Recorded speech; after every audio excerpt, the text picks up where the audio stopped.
In the early 1800s, in the deep cotton fields of Georgia, the heat and dust were thick, settling over the plantation workers like a suffocating weight.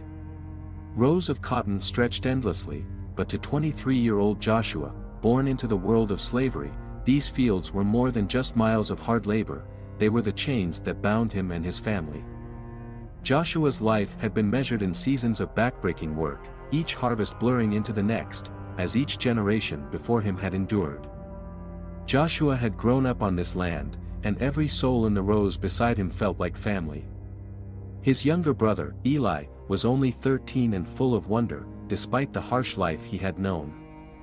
Eli's spirit was one of the few bright spots in Joshua's life. Seeing Eli's smile each morning made the grueling days easier. Joshua had always shielded him, taking on heavier loads and longer hours to spare him as much as he could. But as the years passed, Joshua had begun to feel a simmering rage beneath his skin, the quiet yet urgent desire for freedom. He knew that one day he would have to choose between staying to protect Eli and risking everything for the life they both deserved.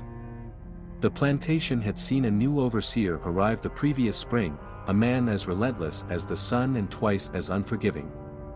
Mr. Hargrove was a brutal, cold man who wasted no opportunity to show his power. Under his iron rule, the work became even harsher, and anyone who dared to falter was met with his whip. Joshua watched, helpless and seething, as men he had known since childhood were beaten for the smallest offenses. Mr. Hargrove seemed to sense Joshua's quiet defiance, watching him with a certain wariness, as if he were waiting for Joshua to slip. One evening, after a day that felt longer and hotter than any Joshua could remember, he sat under the branches of an old oak tree, his only refuge from the eyes of the overseers. The tree was massive and ancient, with roots so thick they seemed like giant fingers reaching into the earth. Next to him sat old Samuel, a former field worker who was now too frail to labor. Samuel, with his cracked hands and deep-set eyes, was a keeper of stories and memories, holding on to the collective pain and resilience of those before him. "Boy," Samuel murmured, his voice barely a whisper against the cicadas, "you ever thought about leaving? About running?" Joshua glanced around, his heartbeat quickening. No one spoke about running. The risk was too great, the punishment too severe. But he couldn't lie to Samuel. The old man could read him like a book. "I have," Joshua said quietly, keeping his voice low. "I think about it every day, Samuel. But how can I? I can't leave Eli behind." Samuel nodded, his gaze fixed on the horizon where the sun dipped low, painting the fields with a bloody glow. "Ain't tellin' you what to do, son. Just know, there's a way, if you got the courage. My own granddaddy, he found a path, right here, under this very tree." Joshua looked down at the gnarled roots in surprise. "Here?" he asked. "There's a way out." Samuel gave a slow, grim smile. "It's a narrow passage that runs deep. Not easy, not safe. But if you brave enough, it could lead you to freedom." The idea planted itself in Joshua's mind like a seed, growing roots and taking hold. That night, he couldn't sleep. The thought of freedom, real freedom, pulsed in his veins. But the price of such a dream weighed heavily on him. To attempt escape meant risking everything, his life, Eli's life, and the lives of anyone else who joined them. But under the watchful eyes of Mr. Hargrove, he knew that staying would eventually break them all. In the following weeks, Mr. Hargrove's punishments grew more violent. Joshua could feel tension building around him, every day felt like a test of endurance. Then, one evening, Mr. Hargrove confronted him, accusing Joshua of stealing food rations, an accusation as baseless as it was cruel.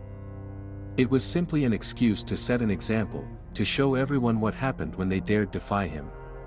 He dragged Joshua into the center of the field as the other workers were forced to watch. The crack of the whip echoed across the field, sharp and piercing, each strike cutting into Joshua's back. But he clenched his teeth, determined not to give Mr. Hargrove the satisfaction of seeing him cry out. As he endured the pain, he looked over at Eli, whose eyes were wide with terror, tears streaming down his face. The sight of his little brother's fear broke something inside Joshua. In that moment, he swore to himself that he would get Eli out, no matter the cost. Later that night, after his wounds were cleaned as best as they could be by his fellow workers, Joshua whispered his plan to Eli. He told him about the passage beneath the oak tree, the only possible path to freedom.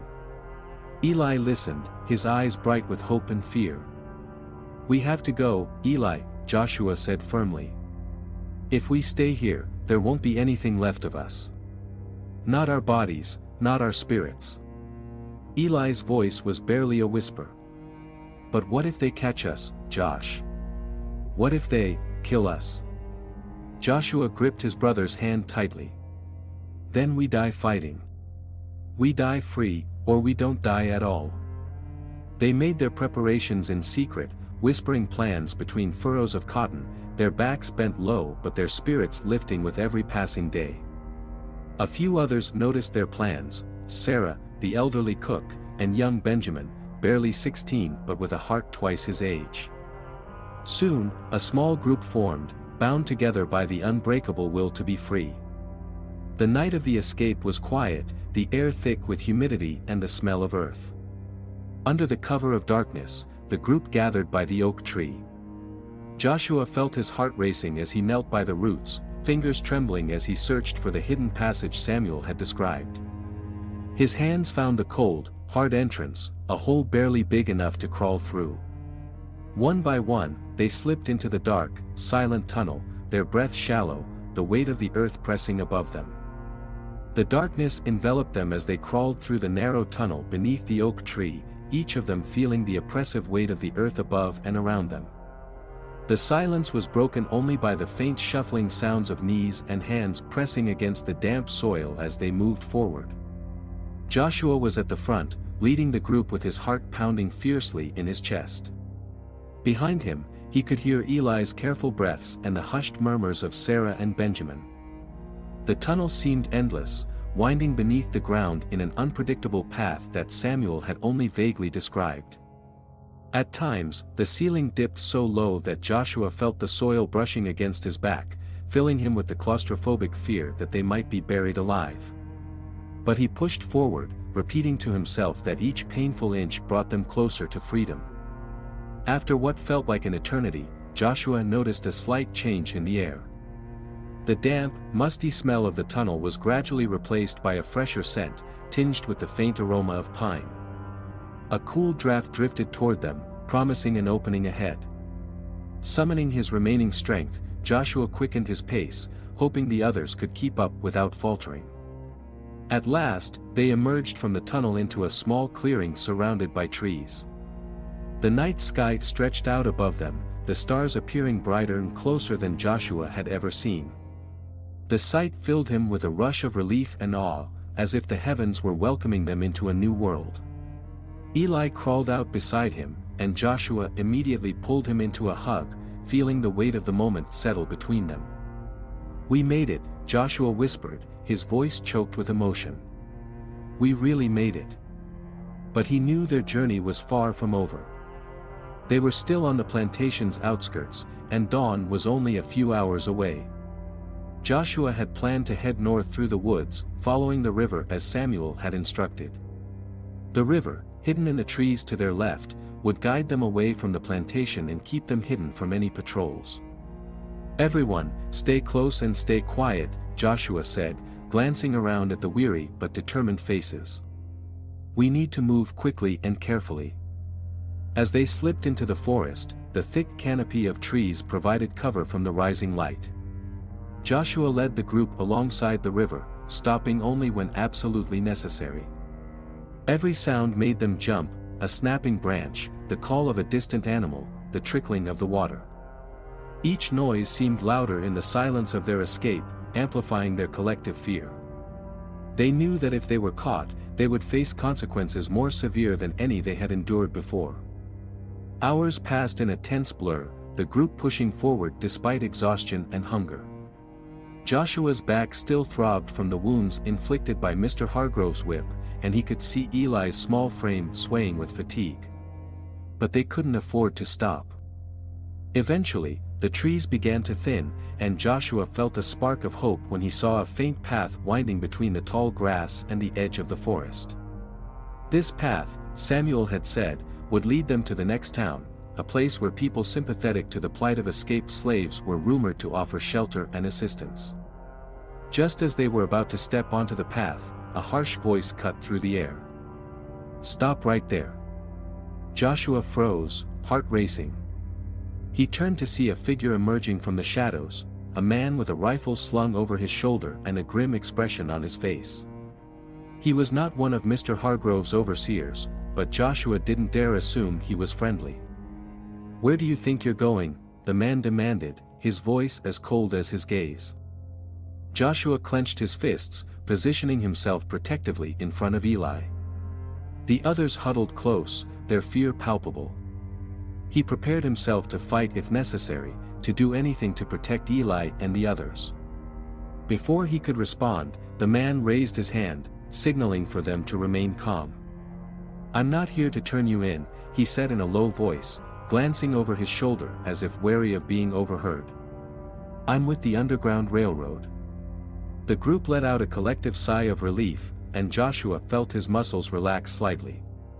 He had heard whispers of the Underground Railroad, a network of people dedicated to helping slaves escape to freedom, but he had never believed he would live to see it. The man introduced himself as Thomas, a conductor on the railroad, who had been watching for them ever since he had received word of their planned escape through Samuel. "Old Sam's got a good heart," Thomas said, his eyes softening for a moment. "When he told me about you, I couldn't say no." Joshua nodded, gratitude filling him as he shook Thomas's hand. "Thank you," he murmured, barely able to find the words. Thomas led them through the last stretch of the woods and into a hidden cabin nestled near the riverbank, where they could rest in safety. Inside, they were greeted by a woman named Martha, who immediately set about preparing a meal for the weary travelers. The warmth of the cabin, the smell of food, and the kind faces around them felt surreal after years of hardship and cruelty. Eli clung to Joshua, wide-eyed as he took in his surroundings, a glimmer of hope returning to his expression. That night, as they sat by the fire, Thomas and Martha explained the next part of their journey. They would help the group move north, crossing rivers and traveling through more hidden paths until they reached states where slavery was outlawed. Eli looked up at Joshua, his eyes filled with a mix of excitement and fear. "Do you think we'll really be free, Josh?" Joshua smiled softly, placing a hand on his brother's shoulder. "We're closer now than we've ever been. And as long as we keep moving forward, nothing can stop us." The journey that lay ahead would be dangerous, but Joshua's heart swelled with determination. For the first time in his life, he had a taste of freedom, and he knew that nothing, no overseer, no threat, no river too deep or path too treacherous, would take that away from them. As the days passed, Thomas and Martha continued to guide them along the Underground Railroad, moving under cover of night, hiding in barns, cellars, and sometimes in hastily dug pits concealed with branches. Each stop brought them closer to freedom, but also tested their courage and endurance. Joshua kept his brother close, never letting Eli out of his sight. The boy's spirit, though young, gave the whole group strength. One evening, after a long day of hiding and resting in the dense woods, Thomas informed them that they'd be crossing into a new state that night, one with stricter patrols. Though this would bring them closer to freedom, it would also be the most dangerous part of their journey yet. They listened carefully as Thomas explained the route, outlining each landmark, stream, and hollow where they might need to hide if patrols were nearby. Martha handed Joshua a small bundle before they set off. Inside were pieces of dried meat and bread she had saved. "For strength," she said, giving him a look that was part encouragement, part warning. "Stay silent, stay quick, and don't lose sight of each other."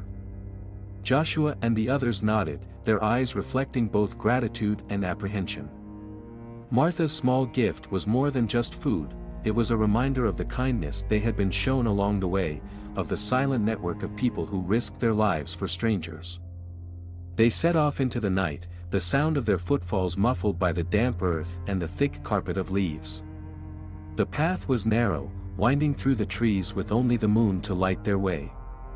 Joshua held Eli's hand tightly, squeezing it now and then to reassure him, even though his own heart was racing with every step. As they approached the border, the air grew colder, and a thick fog began to settle over the forest. The mist softened their surroundings, but it also made it harder to see their way forward. Joshua's thoughts turned to Samuel, the old man who had told him about the hidden path beneath the oak tree.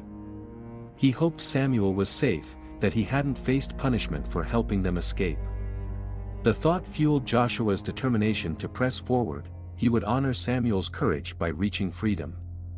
Suddenly, a snap echoed through the silence, like a branch breaking underfoot. Everyone froze. Joshua held his breath, straining to listen. The sound was faint but unmistakable, voices, and the low neighing of horses. Patrols. Thomas motioned for everyone to crouch low and hide among the undergrowth. Joshua pulled Eli down beside him, pressing his hand over his brother's mouth to stifle any noise. His heart pounded as he glanced toward the faint outline of two mounted men slowly making their way down the path, lanterns swinging from their saddles. The patrolmen paused just a few yards away, their voices carrying in the stillness. "Thought I saw movement up ahead," one of them muttered, his voice rough and impatient. "We can't let any more slip through. Hargrove's already breathing down our necks." The other man grunted in agreement, shifting in his saddle. "I heard him threaten to replace us if we didn't find that last group. Reckon they got help. Might be hiding up north by now." Joshua's heart skipped a beat at the mention of Hargrove. The man's cruelty haunted his thoughts, and the idea of him sending patrols across states just to hunt them down made his stomach churn with fear and fury. He closed his eyes, willing the patrolmen to move on. After a tense silence, the men resumed their patrol, their voices fading as they continued down the path, their lanterns flickering out of sight. Joshua felt the tightness in his chest ease, and he released Eli, who had stayed quiet and still despite his obvious fear. They remained hidden until Thomas was sure the patrol was gone, then he motioned for them to move quickly and quietly. They continued forward, the brush growing denser as they neared the river that marked the state border. As they reached the bank, the rushing sound of water was both intimidating and promising. It was the last natural barrier before they reached the other side. Thomas turned to the group, his expression serious. "We need to cross here. The current's strong, but it'll carry us further downstream, away from where they'll be looking. Stay close and hold on to each other." Joshua felt a surge of fear but nodded resolutely. He tightened his grip on Eli's hand. "We'll make it," he whispered to him. "Just stay with me, no matter what." They waded into the river, the icy water biting at their skin. The current pulled at them with a fierce, relentless force, and Joshua could feel his footing slipping. He held Eli close, practically carrying him as they fought their way through the rushing water. The river grew deeper, and soon they were forced to swim, battling the strength of the current. Joshua could feel his muscles straining, his strength fading with each stroke, but he refused to let go of Eli. He focused on his brother's face, the determination in his young eyes, and forced himself to keep going. As they neared the far bank, a sudden rush of water knocked Joshua's footing loose, and he felt himself slipping. For a terrifying moment, he lost his grip on Eli's hand, and his brother was swept several feet away by the current. Panic surged through him as he fought to regain his balance, reaching out desperately. "Eli!" he shouted, his voice barely audible over the roar of the water. Eli struggled against the current, his small frame buffeted by the waves. Just as he was about to be carried further downstream, a strong hand reached out, grabbing him and pulling him back toward the bank. It was Thomas, his face grim but determined as he hauled Eli onto the shore. Joshua stumbled forward, collapsing on the bank beside them, gasping for air. They lay there, catching their breath, soaked and shivering but alive. Joshua pulled Eli into his arms, feeling an overwhelming rush of relief and gratitude. "We did it," he whispered, clutching his brother tightly. "We're safe now." Thomas helped them to their feet, and they moved further from the river, sheltering in the cover of the trees as they caught their breath and wrung out their clothes. Though the river had tried to claim them, they had made it through to the other side. As dawn broke, the first light of freedom touched their faces. The small group, battered and weary, felt the weight of their journey lift slightly. They had crossed into a land where they could begin anew, where the past could not bind them. As dawn painted the horizon with soft shades of pink and gold, the group huddled together, taking in the sight of the sun rising over a land that held the promise of freedom. Though their journey was far from over, they had crossed one of the most dangerous barriers, and this new state offered sanctuary, a place where they could rest without fear of immediate pursuit. Thomas led them through a patch of woods, where he'd arranged a temporary safe house with other allies in the Underground Railroad. They arrived at a modest farmhouse, hidden at the edge of a field, surrounded by tall trees that provided natural cover. A woman with graying hair and a warm smile waited by the doorway, her gaze kind and understanding as she took in the weary travelers. "Welcome," she whispered, gesturing for them to enter. "I'm Abigail. You're safe here." Inside, the farmhouse was simple but cozy. Abigail had laid out blankets, fresh bread, and warm broth, and the smell filled the room with a comforting warmth. Joshua helped Eli settle on one of the blankets, watching as his brother finally relaxed, exhaustion catching up with him. The boy's eyes fluttered shut almost immediately, his face soft and peaceful for the first time in days. Joshua sat by him, feeling an overwhelming sense of relief mingled with the weight of responsibility. He'd brought Eli this far, but he knew their journey wasn't truly over yet. As the others ate and rested, Abigail sat beside Joshua, studying his weary face with empathy. "I know the road you've traveled has been hard," she said quietly. "But you're in the right place. There are good people further north who will take you in. People who believe in a world without chains, without fear." Joshua nodded, but his heart still felt heavy. "I know we're close," he said, glancing over at Eli, "but I'm afraid of what's waiting for us. I've spent my whole life thinking this kind of freedom was only a dream." Abigail gave him a gentle smile, resting a hand on his shoulder. "You've come this far, Joshua. Sometimes the hardest part is believing that you deserve what's ahead. But you do. You and your brother both." As evening approached, Thomas told the group they'd be moving again.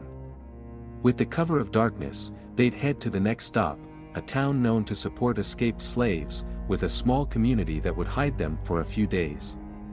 Though Joshua's muscles ached, his wounds still raw, he knew they couldn't linger. Mr. Hargrove and his men would not give up easily. They set out once more, Abigail's encouraging words still echoing in Joshua's mind. He held Eli's hand as they walked, his brother's steps lighter and more hopeful now.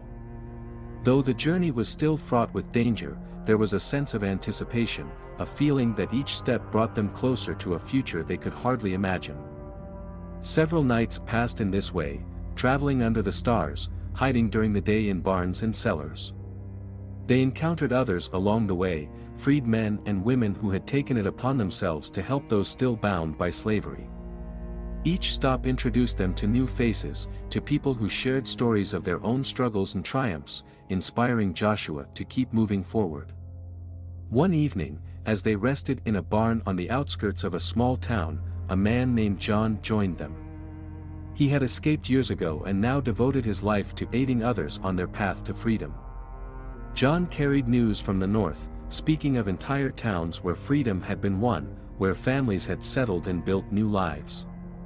"There's a place up there," John said with a glimmer in his eye, called Willow Springs. "It's a town where free men and women live together, work together, and help each other. You'll find people who've walked the same path as you and understand what you've been through." Joshua felt a spark of hope ignite within him.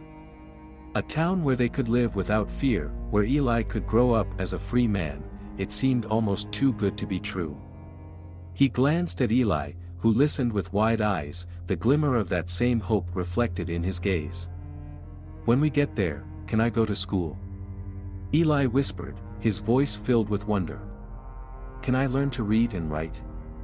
Joshua's heart swelled with emotion. Yes, Eli.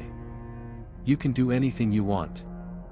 As they continued their journey, the group grew closer, bound not only by their shared hardships but by the dreams they whispered to each other in the dark, dreams of working their own land, raising families in peace, watching their children grow up without the shadow of a whip. Each story, each vision for the future, added fuel to their determination. At long last, after weeks of travel, they neared Willow Springs. Thomas, who had accompanied them to the end, prepared to say goodbye. He took Joshua aside, giving him a look that was both proud and somber. You're free now, Thomas said, his voice thick with emotion. But remember, freedom is a fire you have to keep burning. Don't let anyone ever take it from you. Joshua gripped his hand, his gratitude beyond words. Thank you, Thomas. For everything. They embraced, and Thomas departed, his silhouette disappearing down the road. Joshua watched him go, feeling a mix of sadness and strength. He knew that Thomas would continue on, guiding others as he had guided them, lighting the way for those still searching for freedom. When they entered Willow Springs, the sight that greeted them was almost surreal. Men and women of all ages moved freely through the streets, talking and laughing, working in shops, tending to gardens. Children ran along the dusty roads, their laughter filling the air, a sound Joshua hadn't heard in so long he had almost forgotten what it felt like. A group of townspeople approached, welcoming them with open arms. They offered food, blankets, and a place to stay, their smiles genuine and warm. One man introduced himself as Isaac, the town's elder, and he took Joshua's hand in his, studying him with a look of respect. Welcome home, Isaac said simply, his eyes kind and understanding. You're safe here. You and everyone with you. Joshua felt tears prick his eyes as he took in the town around him, the people who had created this sanctuary against all odds. He glanced down at Eli, who looked up at him with pure joy in his expression. In that moment, Joshua knew their journey was finally over. The pain and struggle that had defined their lives were now memories, shadows of a past that could no longer touch them. They had found a place to belong, a place where they could live without fear, and where Eli could grow up free. That night, as they settled into their new home, Joshua lay awake for a while, staring up at the ceiling. He thought of Samuel, of Thomas, of all those who had risked everything to guide them here. Their sacrifices and kindness had lit a path to this moment, a place where he and Eli could finally dream of a future that belonged to them.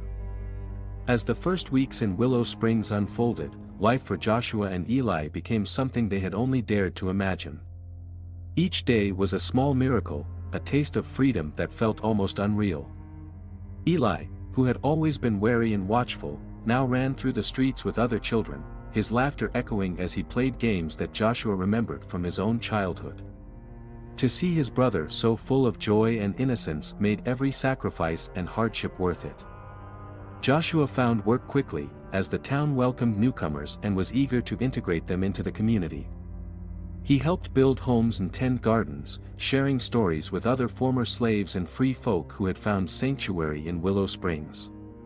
Each of them carried a past scarred by hardship, but here, under the wide, clear sky, they could live on their own terms. One afternoon, while working in a field with a few others, Joshua noticed an older man with a strong build and a gentle expression walking toward him. His name was Isaac, the town elder who had first welcomed Joshua and Eli. Though he rarely spoke about his own past, it was clear to everyone that Isaac was deeply respected in Willow Springs, a man who had experienced his own share of struggle and resilience. Joshua, Isaac said, his voice carrying both warmth and quiet strength. I want to talk to you about something important. We're building something bigger here, something that will last long after we're gone. I've watched you work hard, and the way you take care of your brother. You've got a good heart, son. And we need men like you. Joshua was taken aback, uncertain what to say. He had come to Willow Springs just hoping to find a place to rest, to live without the threat of chains. The idea of contributing to something greater than himself felt both overwhelming and exciting. "What do you mean, sir?" Joshua asked, curiosity and pride swelling within him. Isaac looked out over the fields, as if seeing beyond them. "We're creating a legacy here. We're showing the world that freedom can flourish, that we can rebuild our lives together. But we need to protect it, especially with men like Hargrove out there. There are those who won't stop hunting people like us, even here." Isaac explained that Willow Springs, though free and self-governed, had faced threats from those who despised the idea of former slaves living independently. There had been attacks on nearby communities, and rumors had spread that bounty hunters were still searching for escaped slaves to drag them back to the plantations. Isaac and a few trusted men had formed a small militia, a group to protect the town from any who would threaten their peace. "I'm asking you to join us," Isaac said. "You don't have to answer now, but think about it. Freedom is something we must guard fiercely. We need men willing to stand and defend what we've built." Joshua nodded, feeling the weight of Isaac's words. He knew that the journey to freedom wasn't just about escape, it was about preserving that freedom for future generations. He thought of Eli, of the life his brother would grow up to lead, and of the sacrifices others had made to bring them here. "I'll do it," Joshua said, his voice steady. "I'll do whatever it takes to keep this place safe." Isaac smiled, clapping him on the shoulder. "Good man, Joshua. You'll make your mark here, I'm sure of it." From that day on, Joshua trained with the militia, learning skills he had never imagined needing but that gave him a sense of pride and purpose. Alongside Isaac and the other men, he learned to handle weapons and devise strategies for defense, should anyone ever threaten Willow Springs.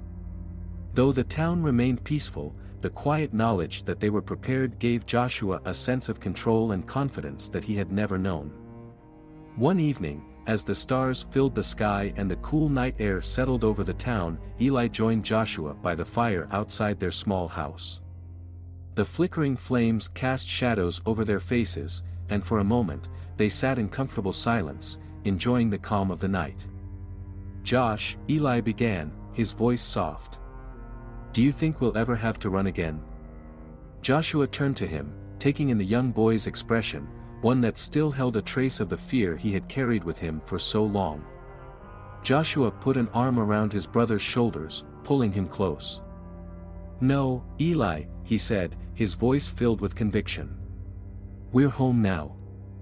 This is our land, our people. And I'll do everything I can to make sure we stay free."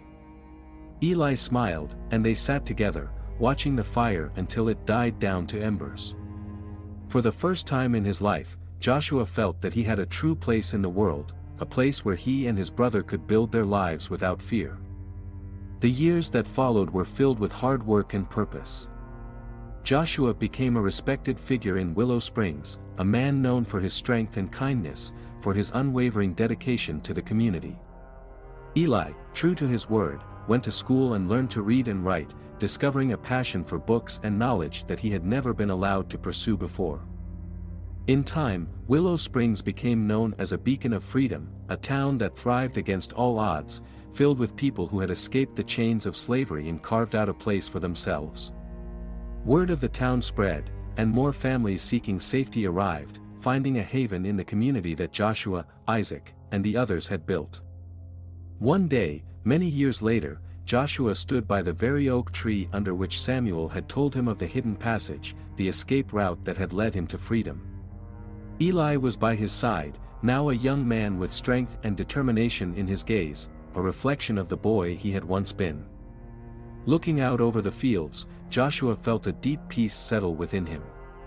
His journey had taken him from chains to freedom, from fear to strength, and he knew that he and Eli had found a life that their ancestors had dreamed of. They were no longer just survivors, they were builders, protectors, and guides for others on the same path to freedom. As the wind rustled the leaves of the oak tree, Joshua closed his eyes, offering a silent thank you to those who had come before him, to Samuel, Thomas, and all who had risked everything for the chance at freedom. They had left a legacy, one that would live on in Willow Springs, a testament to the resilience and courage of all who sought to be free. And so, Joshua's story became part of the town's history, his name spoken with reverence as future generations gathered under the oak tree, sharing stories of courage, resilience, and hope. Willow Springs thrived, and its people lived as a testament to the strength of the human spirit, forever free. As Joshua stood under the ancient oak tree, memories drifted back to him, those dark nights of hiding, the desperate moments when escape felt like an impossible dream, and the faces of everyone who had made sacrifices for him and Eli. He thought of Samuel, who had risked his life to share the hidden path beneath the tree, and of Thomas and Martha, who had guided them with courage. All these people, with their kindness and bravery, had shaped the path that led to Willow Springs. Over the years, Willow Springs had flourished, attracting others who sought freedom. The town had become a symbol of resilience and courage, and Joshua, now one of its most respected elders, helped guide each new arrival with the same compassion and strength that had been shown to him. People spoke of his name with admiration, and his legacy was woven into the very fabric of the town. Eli had grown into a young man with a sharp mind and a compassionate heart. He had pursued his education passionately, becoming one of the first in Willow Springs to master reading and writing, skills that he then taught to others in the community. Under Eli's leadership, the town built a school where children, many of whom had never known the weight of chains, learned about their history and the sacrifices their ancestors had made. One late afternoon, Eli approached Joshua at the oak tree. His face was serious, but his eyes held a familiar spark of determination. Joshua recognized it immediately. It was the same look Eli had when he was just a boy, dreaming of freedom. "Joshua," Eli began, taking a deep breath, "I've been thinking. It's time we did more. It's time we let the world know about Willow Springs and what it stands for." Joshua raised an eyebrow, intrigued by his brother's intensity. "What do you mean, Eli?" Eli's gaze was unwavering. "I want to write our story, Joshua. I want to share with others what it means to be free, what it took to build this place. There are still so many out there who don't know that freedom is possible. They don't know there's a place like Willow Springs." Joshua felt a surge of pride. His little brother, the boy he had once carried through rivers and dark forests, had grown into a man with a vision. Joshua nodded, placing a firm hand on Eli's shoulder. "If anyone can do it, Eli, it's you. You've got the heart and the courage. And I'll stand beside you, whatever it takes." With Joshua's blessing, Eli began his work. He recorded the stories of the elders, documenting their journeys, struggles, and triumphs. He wrote about their escape from bondage, the dangers they faced, and the kindness of strangers who had risked their own lives to help them find freedom. The stories spoke of the Underground Railroad, of the brave souls who had created pathways to safety, and of those who had fallen along the way, never seeing the light of freedom but inspiring others to keep going. The project became a collective mission for the entire town. People came forward to share their memories, tears in their eyes as they recounted the loved ones they had lost and the moments of courage that had carried them through the darkest times. Together, they poured their hearts into preserving the history of Willow Springs, creating a book that they hoped would inspire future generations. As word of the book spread, people from neighboring towns and distant places began to visit Willow Springs. They came to meet the people whose stories had touched their hearts, to see the community built on resilience and love. Willow Springs, once a hidden sanctuary, became a beacon of hope, a place where people gathered to honor the past and celebrate the freedom they had fought so hard to achieve. Joshua and Eli, now both elders in the town, continued to welcome newcomers, guiding them with the same compassion and strength that had once guided them. The oak tree, under which Joshua had once whispered plans of escape with Samuel, became a symbol of freedom and resilience.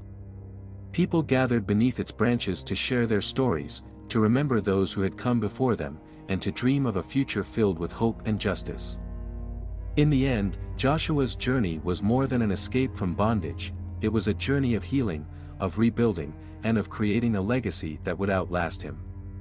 He and Eli had transformed their lives from stories of survival to stories of triumph, and Willow Springs had become a testament to the power of unity, courage, and hope. The town continued to thrive, each new generation carrying forward the lessons of the past. And Joshua, in the quiet moments under the oak tree, found peace, knowing that he and Eli had not only found freedom for themselves but had helped create a sanctuary for countless others. In the heart of Willow Springs, where the roots of the oak tree reached deep into the earth, the spirit of those who had fought for freedom remained, forever guiding and inspiring all who walked upon the land. Thank you so much for watching this video and taking the time to explore this fascinating story with us. If you enjoyed this content, please don't forget to like, comment, and subscribe. Your support means the world to us, and God bless us all.